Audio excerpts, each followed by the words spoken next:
Hello friends, எல்லோரும் எப்படி இருக்கீங்க? இன்றைக்கி நம்ம வீடியோவில் பாசிப்பருப்பை வச்சு நல்லா டேஸ்டியாக சூப்பராக அதுவும் ஈஸியாக செய்யக்கூடிய ஒரு ஸ்நாக் ரெசிபி தான் பார்க்க போகிறோம். வெறும் பாசிப்பருப்பு மட்டும் இருந்தாலே போதும், சூப்பராக நம்ம மொறுன்னு எல்லாருக்கும் பிடிக்கக்கூடிய வகையில் வீட்லேயே செஞ்சிடலாம். பேக்கரிக்கெல்லாம் போயிட்டு நம்ம பாசிப்பருப்பு மிக்சர் வாங்கி சாப்பிடவே வேணாம், வீட்லேயே செஞ்சிடலாம். சின்ன குழந்தை கூட செய்யலாம், ஏன்னா அவ்வளோ ஈஸி. நம்ம சேனலில் நிறைய பேர் குட்டீஸ் தான் அதிகமாக சமைக்கிறாங்க, அதனால் அவங்களுக்கு இந்த வீடியோ ரொம்பவே ஈஸியாக இருக்கும். கண்டிப்பாக ட்ரை பண்ணி பாருங்கள் எல்லோரும். வாங்க பாசிப்பருப்பு மிக்சர் எப்படி செய்கிறதுன்னு பார்க்கலாம். ஒரு பாத்திரம் எடுத்துக்கிட்டு அந்த பாத்திரத்தில் பாசிப்பருப்பை நான் ஊற வச்சுக்க போகிறேன். 1 கப் அளவுக்கு பாசிப்பருப்பு எடுத்திருக்கேன், 250 மில்லி கப்பில். உங்களுக்கு எவ்வளோ ஸ்நாக் வேணுமோ அந்த அளவுக்கு நீங்கள் பாசிப்பருப்பு எடுத்துக்கோங்க. கொஞ்சம் பெருசாக இருக்கிற மாதிரி பருப்பு எடுத்துக்கோங்க. பாருங்கள், இங்கே பார்த்தீங்கன்னா கொஞ்சம் சின்னதாக இருக்கிற மாதிரி இருக்கும் இந்த பாசிப்பருப்பு. இது கொஞ்சம் லைட்டாக பெருசாக இருக்கிற மாதிரி இருக்கும். பெரிய அளவில் டிஃப்ரென்ஸ் தெரியாது, ஆனால் கொஞ்சம் லைட்டாக வித்தியாசம் தெரியும். முக்கியமாக பூச்சி வைக்காத மாதிரி நல்லா ஃப்ரெஷ்ஷாக இருக்கிற மாதிரி பாசிப்பருப்பு எடுத்துக்கோங்க. இந்த ஹோல்ஸ்லாம் போட்டுருச்சுன்னா எண்ணெயில் போட்டு பொரிச்சு எடுக்கும்போது வெடிக்கும், அதனால் நல்லா புதுசாக கடையில் வாங்கிக்கோங்க ஃப்ரெஷ்ஷாக. இப்போ தண்ணி ஊற்றி ஒரு 2-3 முறை நல்லா பாசிப்பருப்பை கழுவி எடுத்துக்கிறேன்.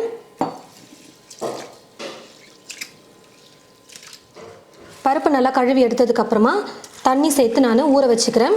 குறைஞ்சது ஒரு 3-4 மணி நேரத்துக்கு பாசிப்பருப்பு நல்லா ஊறணும்.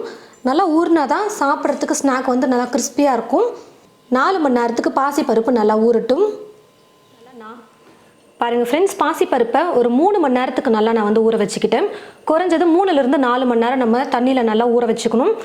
நல்லா ஊறினதுக்கப்புறமா பருப்பு இந்த மாதிரி ஒரு வடிகரண்டியில் போட்டு வடிகட்டி வச்சுடுங்க.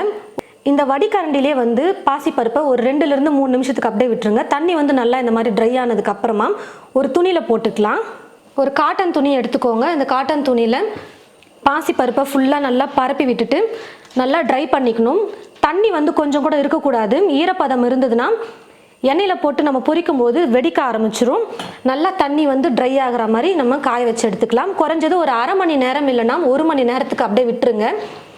இப்போ இருக்கிற தண்ணி ஃபுல்லாகவே நல்லா ட்ரை ஆகிட்டு நம்ம பருப்பை எடுக்கும்பொழுது ஈரமே இருக்கக்கூடாது, அந்த அளவுக்கு நம்ம ட்ரை பண்ணிக்கலாம். ஒரு அரை மணி நேரம் இல்லைனா 1 மணி நேரம் அப்படியே விட்டுருங்க. பாருங்கள் ஃப்ரெண்ட்ஸ், பாசிப்பருப்பை நல்லா நான் ஒரு அரை மணி நேரத்துலேருந்து 1 மணி நேரம் வரைக்கும் இந்த காட்டன் துணியில் அப்படியே விட்டுட்டேன். தண்ணி ஃபுல்லாக நல்லா ட்ரை ஆகிடுச்சு. கொஞ்சம் கூட தண்ணி இப்போ இல்லவே இல்லை. பாருங்கள், கையில் நல்லா தண்ணி ட்ரை ஆகிடுச்சு. இப்போ இது ஒரு பிளேட்டில் எடுத்து வச்சுக்கலாம் எண்ணெயில் பொரிக்கிறதுக்கு. கடாயில் எண்ணெய் ஊற்றி வச்சுட்டேன். எண்ணெய் பார்த்தீங்கன்னா காஞ்சிருச்சு. ரொம்ப புகை வர மாதிரிலாம் காய வைக்கக்கூடாது. எண்ணெய் கொஞ்சம் குறைவாகவே காய வச்சுக்கோங்க. நம்ம நார்மலாக இப்போ பஜ்ஜியெல்லாம் செய்கிறதுக்கு எண்ணெய் காய வைப்போமோ அதை விட கொஞ்சம் 1/4 பாகம் கம்மியாக காய வச்சுக்கோங்க. இப்போ இந்த மாதிரி ஒரு வடிகரண்டி எடுத்துக்கோங்க. ஸ்டீலில் இருக்கிற மாதிரி எடுத்துக்கோங்க, பிளாஸ்டிக்லாம் எடுக்காதீங்க. இந்த மாதிரி வடிகரண்டி எடுத்ததுக்கப்புறமா இதுக்குள்ளே நம்ம பாசிப்பருப்பை சேர்த்துடலாம். பாசிப்பருப்பை சேர்த்துட்டு எண்ணெய்க்குள்ளே இப்படி வச்சிடலாம் இந்த வடிகரண்டியை. அப்படி பாசிப்பருப்பு எண்ணெயில் போட்டு நம்ம பொரிச்சு எடுக்கும்போது என்ன ஆகுன்னு பார்த்தீங்கன்னா தனித்தனியாக பிரிஞ்சு இருக்கிறதுனால நல்லா கிறிஸ்பியாக வந்ததுக்கப்புறம் எடுக்கிறதுக்கு கொஞ்சம் லேட் ஆகும். இந்த மாதிரி ஒரு வடிகரண்டியில் போட்டு வச்சுட்டிங்கன்னா நல்லா ஃப்ரை ஆகிட்டு வந்துடும், எடுக்கிறதுக்கு ஈஸியாக இருக்கும். இப்படி நல்லா ஃப்ரை ஆனதுக்கப்புறம் இப்படியே எடுத்துட்டோம்னா போதும், ஈஸியாக இருக்கும் நமக்கு எண்ணெய் இல்லாமல் ட்ரை பண்ணி எடுக்கிறதுக்கு. அப்பப்போ கரண்டி வச்சு இப்படி கலந்து மட்டும் கொடுங்க, அப்போ தான் நல்லா ஃப்ரை ஆகி வரணும்.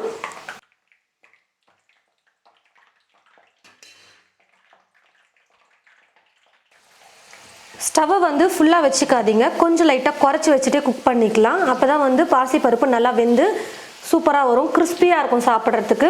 தீ ஃபுல்லாக வச்சுட்டோம்னா மேலே சீக்கிரமாக கலர் மாறிடும், ஆனால் கிறிஸ்பியாக இல்லாமல் போயிடும் பாசிப்பருப்பு. அதை மட்டும் நீங்கள் கரெக்டாக பார்த்துக்கோங்க.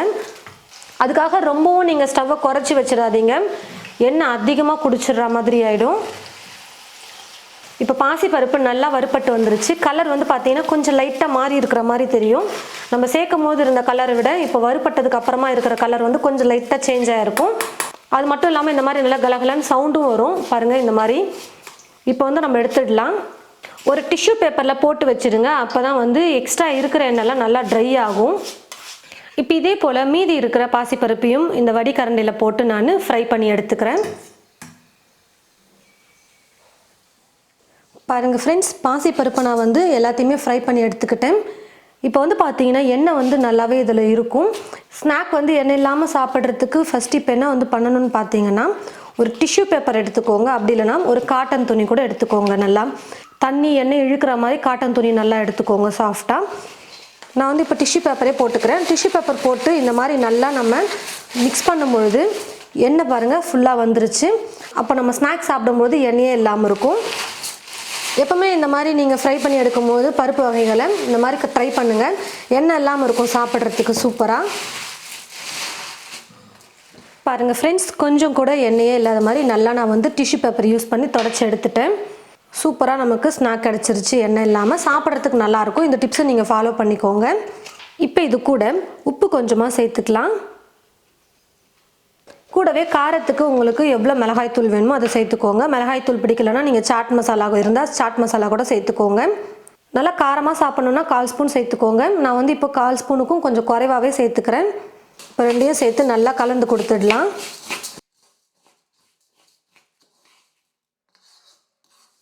நான் வந்து 200 கிராம் பாசிப்பருப்பு தான் எடுத்தேன். அதாவது 1 கப் பாசிப்பருப்பு எடுத்தேன். அதுக்கு வந்து பார்த்திங்கன்னா ஒரு தட்டு ஃபுல்லாக நமக்கு பாசிப்பருப்பு ஸ்நாக் வந்து கிடச்சிருக்கு. நல்லா மொறுன்னு கிறிஸ்பியாக சூப்பராக இருக்கும் சாப்பிட்றதுக்கு. கடையிலலாம் வாங்குறத விட நம்ம வீட்லேயே செஞ்சுக்கலாம். பாசிப்பருப்பு இருந்ததுன்னா உடனே நீங்கள் போய் ஊற வச்சுட்டு வந்துடுங்க. ஒரு 3 மணி நேரம் இல்லை 4 மணி நேரம் ஊறிச்சுன்னா போதும்.